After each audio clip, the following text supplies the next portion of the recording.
Hello बच्चों, let's see this question. A stoichiometric mixture of hydrogen gas and the air at 25 degrees Celsius and a total pressure of 1 atm is exploded in a closed rigid vessel.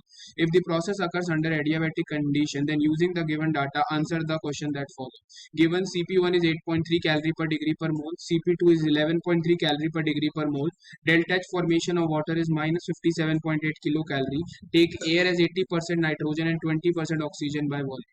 If at initial temperature T1, E1 is the initial internal energy, and at higher final temperature T2, E2 is the final internal energy, then which option is true? Option A, E1 greater than E2, option B, E2 greater than E1, option C, E1 equal to E2, and option D can't be compared from the given data. अब इस question को समझने के लिए हमें पहले कुछ important की कॉन्सेप्ट्स के बारे में ध्यान देना होगा। सबसे पहली बात जो ये रिएक्शन है वो रिएक्शन जो हो रहा है अंडर एडियाबैटिक कंडीशन देखने को मिल रहा है। The following reaction is carried out under adiabatic condition, और एडियाबैटिक कंडीशन में जो हीट चेंज होता है वो कितने के इक्वल होता है? Heat change is equal to zero. Under the adiabatic condition हमारा हीट चेंज जो होता है वो जीरो होता है। दूसरी बात जो हमारा है, ये जो रिएक्शन है it is carried out in a close rigid vessel.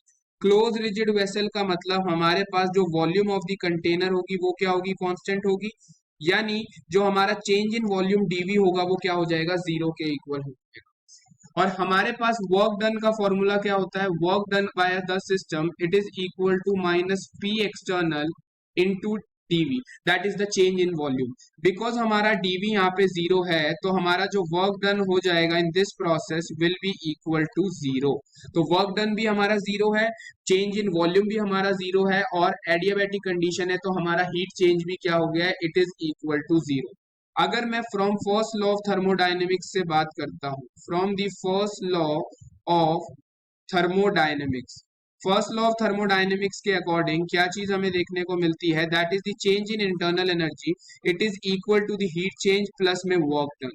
Delta U that is the change in the internal energy, delta U यहाँ पे क्या है? It is the change in the internal energy.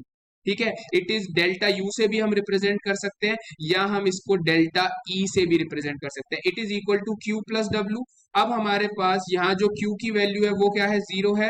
Work done is also zero, यानी हमारा जो delta U आ गया है change in internal energy zero, यानी E2 minus E1 is equal to zero, और we can say that E2 is equal to E1 के equal आ गया है, यानी the internal energy will remain constant रहेगी हमारे पास। There will be no change in the internal energy with the change in temperature. सो हमारा करेक्ट आंसर हो जाएगा option number C. I hope you understood it well. All the best, thank you.